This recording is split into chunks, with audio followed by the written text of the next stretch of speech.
virtual reality. Super pumped to be here today. I'm Tomissa Smittendorf, and I lead our commercial capability team at Kellanova. Hopefully you've heard about Kellanova. If not, you probably know us from the Kellogg Company. We spun off our cereal division last year, and now we are a powerhouse snacking organization. But another change coming soon. We are soon to be acquired by Mars. So we couldn't be more excited about this potential acquisition. Super excited. If you don't know our brands, we sell Cheez-Its, Pringles, Rice Krispie Treats, Pop-Tarts, RX bars. A lot of those can be purchased right around at the store, the hotel store. So check us out. Hopefully you love our brands as much as we do. So I like to say my team is the driving force to build knowledge capital in the organization. We want to ensure that our team is the most competitive out there. We want to ensure that our team members are the most competitive in the CPG industry, consumer product goods. Look, we know that it's really important to develop your people. Learning drives culture, and it gives people a reason to believe. And we also know that it's critical for every organization to develop their talent.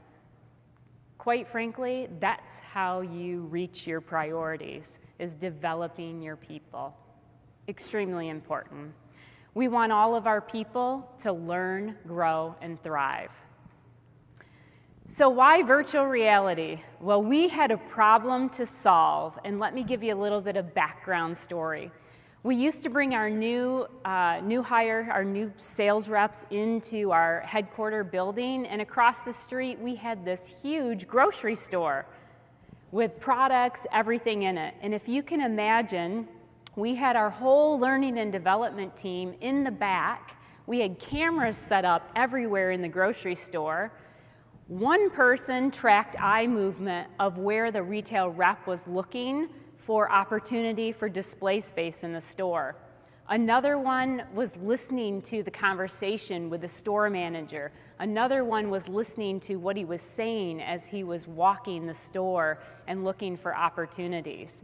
And then the team would get together, debrief it with the learner. Can you imagine what was happening? We decided that, hey, we're going to close this store down. We only were bringing in new hires once a quarter. Imagine the cost savings for that. And so we needed a solve in order to fix that. So we did a couple other things, quite frankly, didn't work. And then I was at a Chief Learning Officer conference, and I met Roundtable Learning, and they introduced me to exactly what virtual reality could do. And so when you think about really needing this real world scenario, our reps used to go into the grocery store, it was real. In virtual reality, you can recreate that, which is pretty darn cool. You have a controlled environment, a safe environment that your learners are in. And guess what? There is a standardized way to train them in virtual reality. So a pretty cool way to be able to solve that problem, and that's what we're doing today. So let's look at it. Talk about state-of-the-art technology. It was so cool to see the expo and all the fun things that are going on.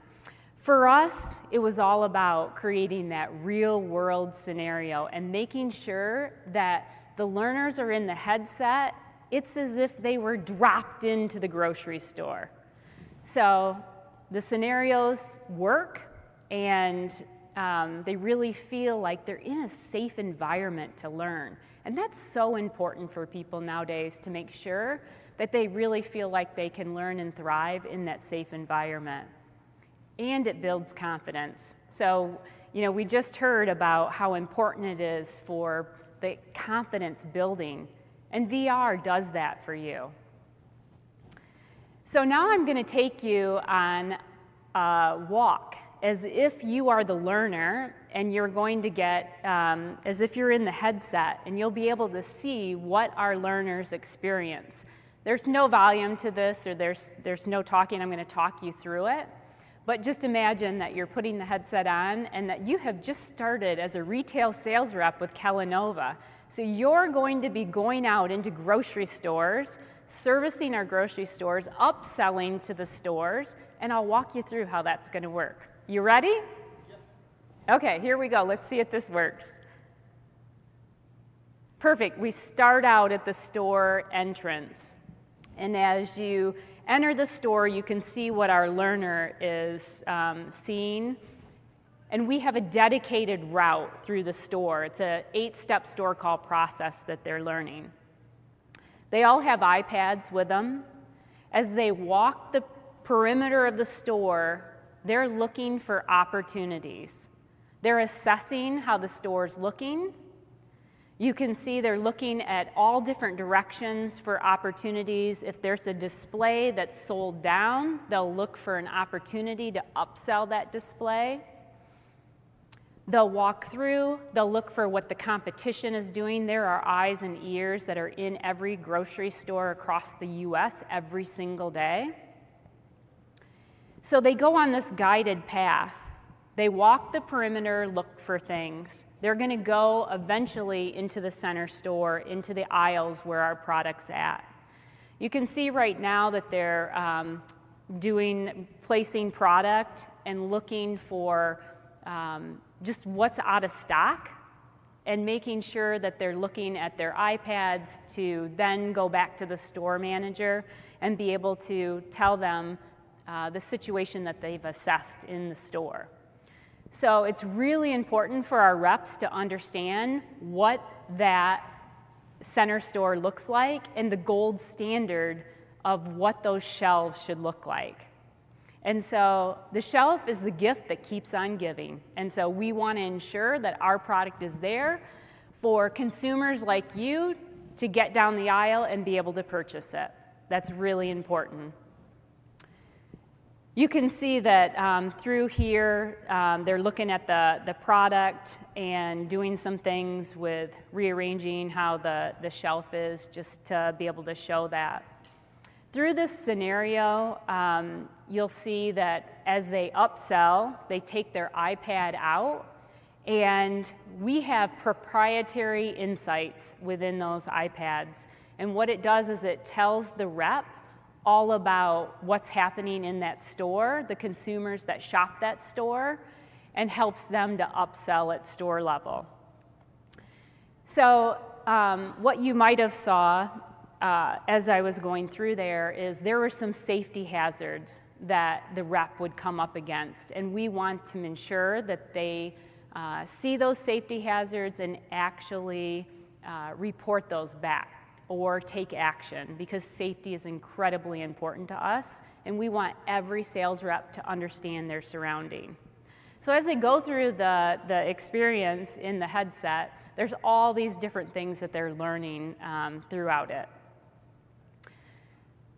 So why are we experimenting? I love to say that we're experimenting because we haven't figured everything out, and that's okay. We wanted to make sure that we were one of the first to be in CPG and actually use virtual reality. And let's just admit, there's a coolness factor to it. I needed a solve to be able to have people talking about, oh, I go into headquarters and there's this huge grocery store that I get to learn and be able to, get these learnings from. They now talk about that in virtual reality because they are immersed in it. So when you talk about being engaging, it's absolutely engaging because you are absolutely immersed and dropped into that grocery store.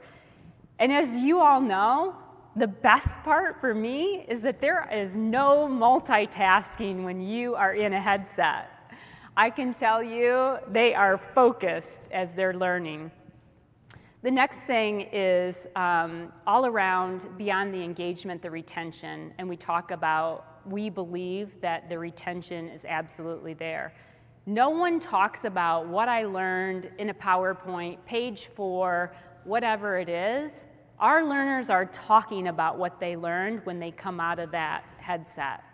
So they're always reverting back to what they had to do or what they learned. So pretty cool to be able to experience that. It's all about speed to proficiency. So when you think about the importance, we want to make sure that we get our sales reps in, we get them trained, and we get them back out into those stores, because that's where it's at. When they sell, it's revenue. So it's speed to proficiency, and that is super important for us. When we talk about the customized scenarios, we've built multiple customized scenarios for our learners. So depending on the type of grocery store that they're in, that's what they learn in. So we've got it that customized for our learners, which is super cool. And then, as you see, it's got to be integrated into the training and what we actually do. So here's how it works. We bring them in, we take them through the virtual reality, the 8-step store call process, and then through the week, they'll learn more things. They learn our Spark selling model, which is a proprietary sales model that we have that we train. We teach them the 8-step store call process. We teach them about our amazing brands, so they really understand the brands. And then we put them back in the headset. So they go through the whole scenario again. A little bit different, it's not the exact same. And so they're able to experience it right in the beginning of their learning and then later during the week. So we can compare and see, you know, how that retention, how that training went throughout the week. So we believe that's another really cool feature of the virtual reality. Oh, and the other thing I didn't mention there was the eye tracking ability. Like, this is super cool. So I talked about early on with the grocery store and having to watch through video cameras the eye tracking. Now we can see that through the headsets. It can get measured. We can actually see if they've missed opportunities to upsell.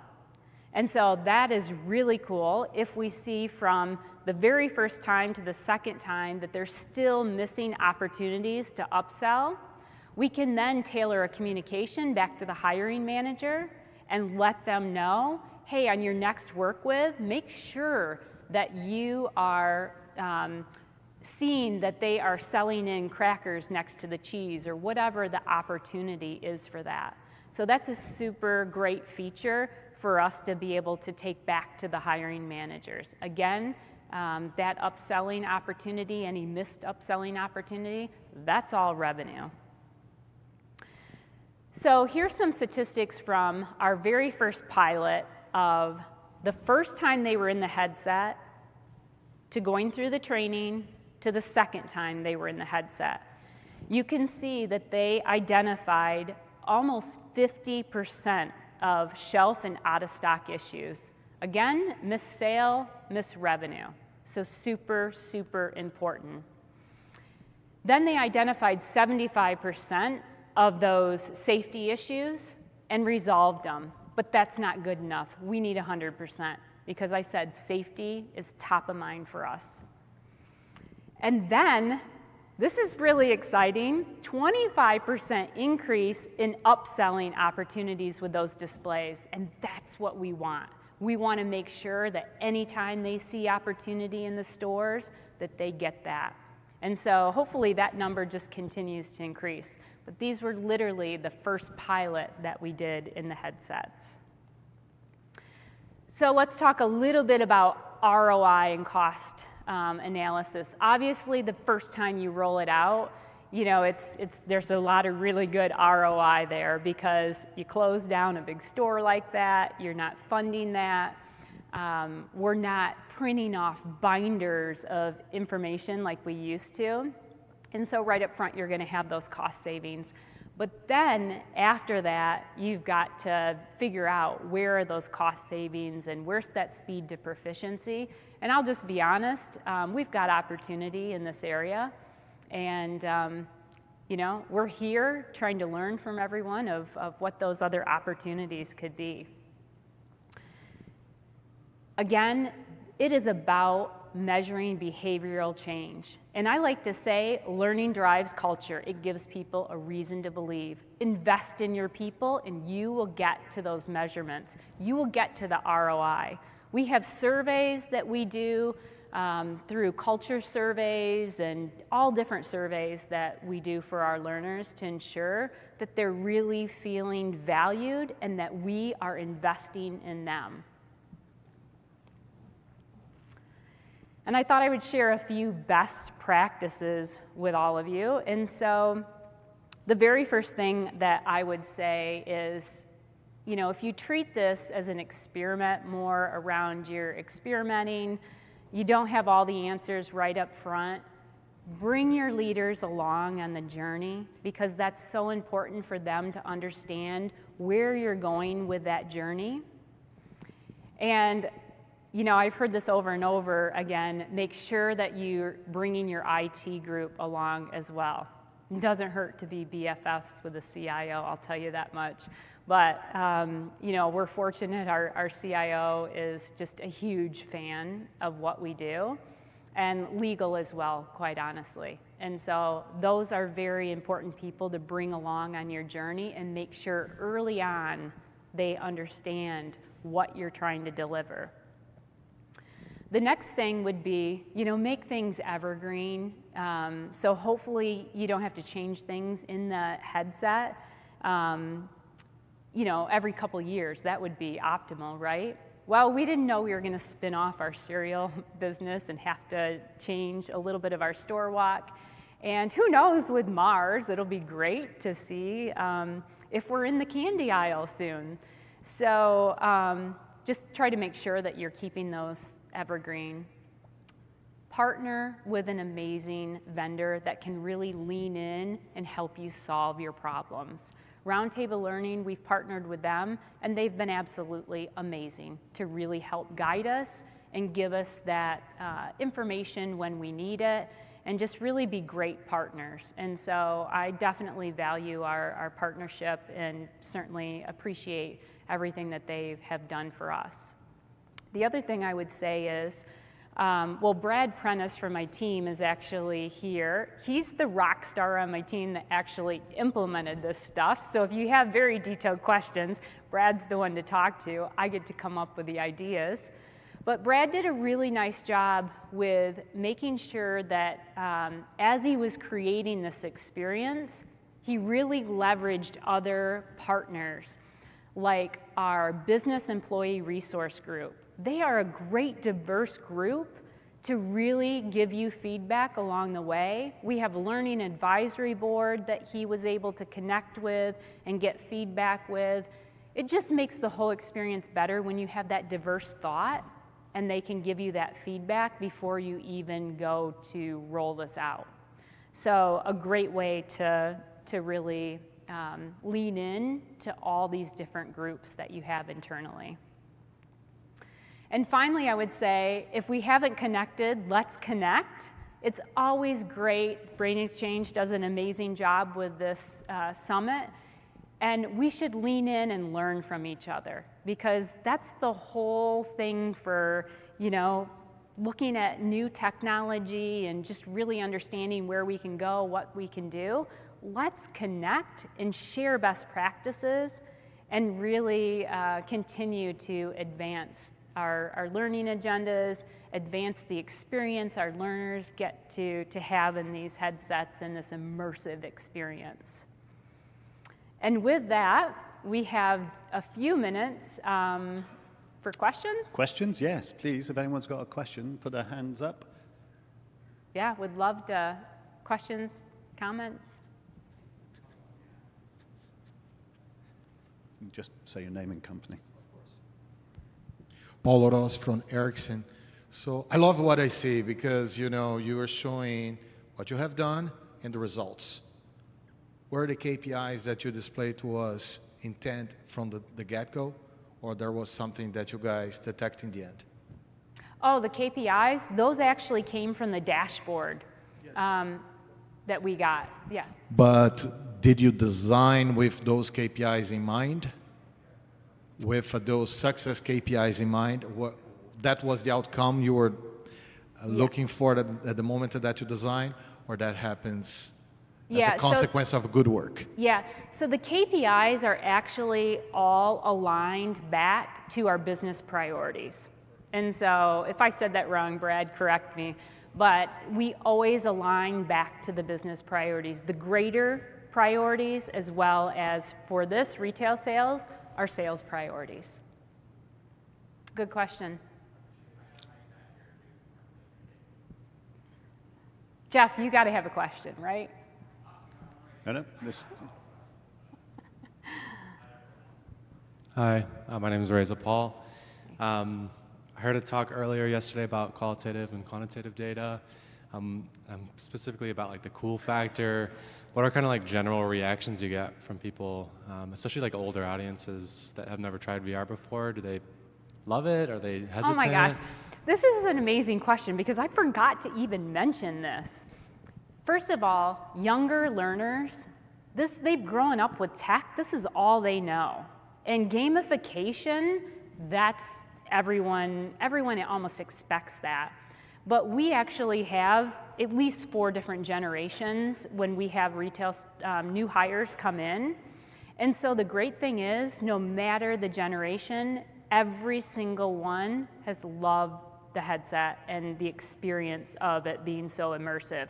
I mean, Brad can attest to that. We were just talking at lunch about that. It's amazing to think of, you know, all the generation of learners and how they get in the headset and they feel so comfortable.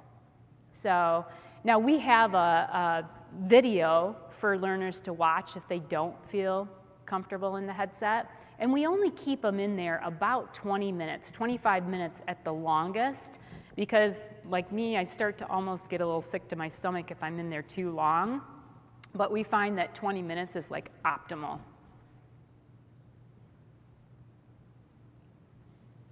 Okay, I think we are just on time as well. Awesome. Well, thank you. We have Appreciate one that. from the app. Oh, go on. Got one right here. Oh.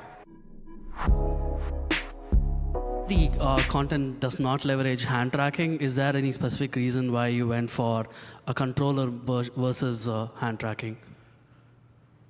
The controller? Yeah, so while you could use your hands in VR today, but the content we saw on screen was using the controllers.